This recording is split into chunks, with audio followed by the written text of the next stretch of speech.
Hello everyone, अस्सलाम वालेकुम। उम्मीद है आप सब खैरियत से होंगे। आज का हमारा लेक्चर है ड्रीम्स पे। इस लेक्चर में हम इस पोएम की एक्सप्लेनेशन देखेंगे, इसकी उर्दू ट्रांसलेशन देखेंगे, इसके पैराफ्रेसेस देखेंगे और इसके इंपॉर्टेंट क्वेश्चंस देखेंगे, जो इंपॉर्टेंट क्वेश्चन किसी भी पेपर में पॉसिबली पूछे जा सकते हैं। ख़ास तौर पे केपीके के 10th क्लास के इंग्लिश के स्टूडेंट्स के लिए ये लेक्चर तैयार किया गया है, जिसमें जो स्टेंजा क्वेश्चन आंसर्स हैं, उस लिहाज से जितने भी पॉसिबल क्वेश्चंस हैं पूछे जाते हैं डिफरेंट पोएम्स के लिए। तो इस लेक्चर में मैंने वो तमाम क्वेश्चंस कवर किए हैं और उसके अलावा इसकी एक डिटेल्ड और टू द पॉइंट एक्सप्लेनेशन इसमें शामिल की है। तो आइए चलते हैं अपने लेक्चर की जानिब। नाज़रीन, ये एक छोटी सी पोएम है, ठीक है। स्टेंजा जो वन है इसका, उसमें कहता है, poet hold fast to dreams, for if dreams die, life is a broken wing bird that can not fly. ठीक है, डाई एंड फ्लाई। ठीक है, इसको आप देखें ए, इसकी राइम स्कीम आप ज़रा गौर से देखें। इसके अलावा इसकी जो तर्जुमा है देखते हैं उर्दू में इसका तर्जुमा, तो ये सीधा सीधा बनता है, इंतहाई सिंपल से वर्ड्स है। ख्वाबों को, अपने ख्वाबों को मजबूती से थामे रखो। ठीक है, क्योंकि अगर ख्वाब मर जाएं, ज़िंदगी एक टूटे परों वाले परिंदे की तरह है जो उड़ नहीं सकता, ब्रोकन विंग्ड बर्ड। ठीक है, अपने अब ज़िंदगी में जो भी आपका ख्वाब है, सोते हुए देखने वाला ख्वाब नहीं, जागते हुए देखने वाला ख्वाब। ठीक है, जो भी आपका ख्वाब है कि मैं ये बनूंगा, मैं ये बनूंगा, मेरा ये ख्वाब है, तो उसको मजबूती से थामे रखो, उसको भूलो मत। ठीक है, अगर आपकी ज़िंदगी में से ख्वाब चला जाए, तो आपकी ज़िंदगी ऐसे ही है जैसे कोई पर है, जैसे कोई परिंदा है और उसका पर टूटा हुआ है। अब टूटे हुए परों वाले परिंदे की क्या खासियत है? वो तो उसमें और ज़मीन पे रेंगने वाले जानवरों में कोई फ़र्क ना रहा। ठीक है, परिंदे की खासियत क्या है कि परिंदा उड़ता है। मछली की क्या खासियत है कि वो तैरती है। तो ज़मीन पे चलने वाले जो जानवर हैं वो ज़मीन पे चलते हैं। तो जब परिंदे का पर ही टूट जाए, तो वो फिर उड़ नहीं सकेगा। ठीक है, तो फिर उसकी खासियत ख़त्म है।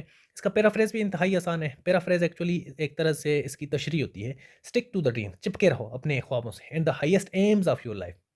If you stop chasing your dreams, your life becomes crippled like a broken wing bird. It loses the capacity to fly and elevate itself to the greatest heights. इसका ये तो पैराफ्रेज़ हो गया। ठीक है, अब पैराफ्रेज़ को भी मैंने अपने जो रूरल एरियाज़ के जो स्टूडेंट्स होते हैं उनके लिए इसकी भी ट्रांसलेशन कर रखी है। कहते हैं कि अपनी ज़िंदगी के ख्वाबों और आला मकासद पर कायम रहो। ठीक है, यहाँ पर ख्वाबों और आला मकासद को आपस में जोड़ दिया है, क्योंकि ये सोते हुए देखने वाले ख्वाब नहीं है, जागते हुए देखने वाले ख्वाब है। अगर आप अपने ख्वाबों का पीछा करना छोड़ देते हैं, तो आपकी ज़िंदगी एक टूटे परों वाले परिंदे की तरह अपाहज हो जाती है। ये उड़ने और ख़ुद को अजीम बुलंदियों तक ले जाने की सलाहियत खो देती है। ठीक है, ये देखें, परिंदे को और ज़िंदगी को साथ लेकर चल रहा है। ये एक मेटाफर यूज़ हो रही है। ठीक है, आगे चल के मैं आपको बताऊंगा इसमें मेटाफर कैसे यूज़ हो रही है। ठीक है, डायरेक्टली इसको ज़िंदगी और परिंदे का कंपैरिजन किया गया है। ठीक है, ये मेटाफर है, ये पूछा जाता है अक्सर। सेकंड स्टैंजा में जी, होल्ड फास्ट टू ड्रीम्स और when dreams go, life is a barren field frozen with snow. ठीक है, यहाँ पर ए था राइम स्कीम। ठीक है, ये आगे चल के देखते हैं। यहाँ पर गो स्नो, ये इसको आप दे दें नेम बी बी। ठीक है, hold fast to dreams for when dream go, ख्वाबों को मजबूती से थामे रखो, क्योंकि जब ख्वाब चले जाते हैं, ज़िंदगी एक बंजर खेत की तरह है जो बर्फ़ से जमा हुआ है। ठीक है, मतलब ख्वाब अगर आपकी ज़िंदगी से चले गए हैं, तो पीछे क्या बचा? आपकी ज़िंदगी। ज़िंदगी ऐसी ही है जैसे कोई बंजर खेत है जिसमें कुछ उग नहीं सकता, उसके ऊपर बर्फ़ पड़ी हुई है। अब खेत का क्या काम है कि वो प्रोडक्टिव होता है ना, उसमें से चीज़ें उगती हैं, लोग उसे यूज़ करते हैं, उसे वहाँ से फसल को इस्तेमाल करते हैं। और बर्फ़, उसके ऊपर अगर बर्फ़ पड़ जाए, बर्फ़ से ढका रहे, तो फिर उसमें से कुछ उग नहीं सकेगा। ठीक है, क्योंकि ये तो एक लाइफ साइकिल है। कोई भी चीज़ ज़मीन से निकलेगी, उसको एक सूरज की तपश चाहिए, उसको रोशनी चाहिए, उसको पानी चाहिए। एक चीज़ को ऊपर से आप कवर कर लें, वो तो फिर नहीं उग सकेगी। ठीक है, तो पिछले जो पहला स्टैंज़ा था उसमें बगैर ख्वाबों वाली ज़िंदगी को एक टूटे टूटे हुए परों वाले परिंदे की तरह बता दिया गया, और इसमें फ्रोजन विद स्नो एक खेत की तरह बोल दिया। इसका पैराफ्रेज है, stick firmly to the dreams and the highest aims of your life. When you stop chasing your dreams, your life becomes infertile. ठीक है, infertile and unproductive like a barren field. It loses the warmth and the capacity to grow. ठीक है, क्योंकि उसमें कोई गर्माइश ही नहीं रहती कि कोई चीज़ उसमें से उग सके। इसका ट्रांसलेशन है जी, अपनी ज़िंदगी के ख्वाबों और आला मकासद पर पुख्तगी से कायम रखो। जब आप अपने ख्वाबों का पीछा करना छोड़ देते हैं, तो आपकी ज़िंदगी एक बंजर खेत की तरह गैर ज़रख़ेज़ और गैर पैदावारी हो जाती है। ये बढ़ने की गर्मजोशी और सलाहियत खो देती है। ठीक है, उम्मीद है सबको समझ आई होगी। इंतहाई ईज़ी पोएम है, इंतहाई शॉर्ट पोएम है। ठीक है, तो इसका मैंने पैराफ्रेज़ भी बता दिया और इसका ट्रांसलेशन भी बता दिया। अब चलते हैं इंपॉर्टेंट क्वेश्चंस की जानब, जो क्वेश्चंस आपको पूछे जा सकते हैं इस पोएम के हवाले से। Critical questions to answer, actually पूछा जाता है read the stanza carefully and answer the questions given at the end. कोई स्टेंजा आपको दिया जाता है, ठीक है, पेपर में, और उसमें से कुछ क्वेश्चंस पूछे जाते हैं और आपको वो पोएम अगर आती हो तो आप इस काबिल होते हैं वो जवाब देने के। तो जो भी पॉसिबल क्वेश्चंस हैं, कोई 10-11 क्वेश्चंस हैं, वो जितने भी पेपर्स में आज तक पूछे गए हैं उन सारे क्वेश्चंस को उठाकर मैंने उनके आंसर्स इस पोएम पे अप्लाई करके आपको दे दिए हैं।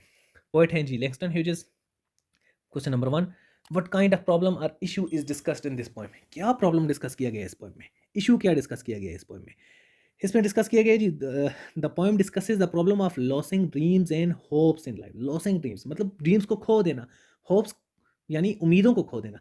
इसमें ये इशू है, पोइट ये इशू डिस्कस कर रहा है कि जब कोई इंसान ज़िंदगी में से ख्वाब खो देता है या उम्मीद खो देता है तो ये एक प्रॉब्लम है। तो यही प्रॉब्लम इस पोएम में डिस्कस किया गया है, ठीक है। शॉर्ट सा आंसर इसका, how does the poet feel in this poem. Poet कैसा महसूस करता है इस पोएम में, इसकी टोन कैसी है, माहौल कैसा है। The poet feels serious and concerned about people who live without dreams. उन लोगों के हवाले से पोइट सीरियस महसूस करता है और फिक्रमंद महसूस करता है जो कि बगैर ख्वाबों की ज़िंदगी जी रहे हैं। What is the central idea of the poem. Central idea क्या है इस पोएम का। The central idea of the poem is that dreams are essential for meaningful life. Central idea तो यही बनता है, शॉर्टेस्ट और स्ट्रेट फॉरवर्ड, ठीक है। इस क्योंकि इसका टाइटल ही ड्रीम है तो ड्रीम्स की ही अफादियत और इम्पोर्टेंस इसमें बताई गई है। क्वेश्चन नंबर 4 है जी, write down the rhyming words used in the poem. Rhyming words मतलब मिलते जुलते हम आवाज अल्फाज कौन से हैं। The rhyming words used in the poem are die, fly, go, snow. यही दूसरी शक्ल से या दूसरे एंगल से आप देखें तो राइम स्कीम भी है, A A B B. What is the rhyme scheme, देखें आ गया ए ए बी बी, ठीक है। यहाँ पर ए बी हो गया है। मैं पीछे चलकर आपको दोबारा दिखा देता हूँ।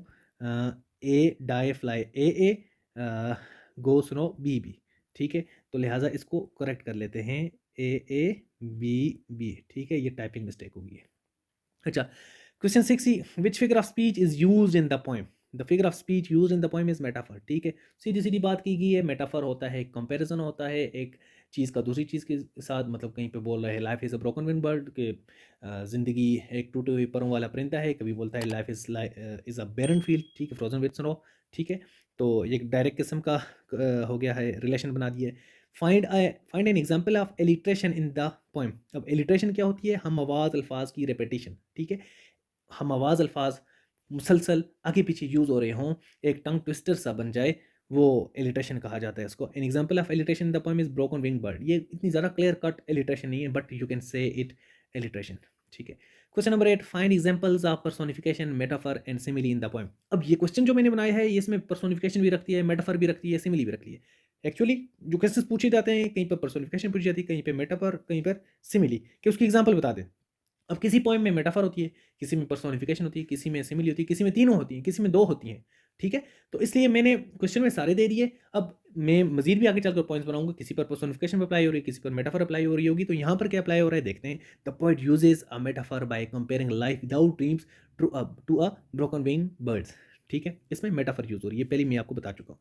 Who is the poet of this poem, Langston Hughes, और हजेस भी बोल रहे हैं।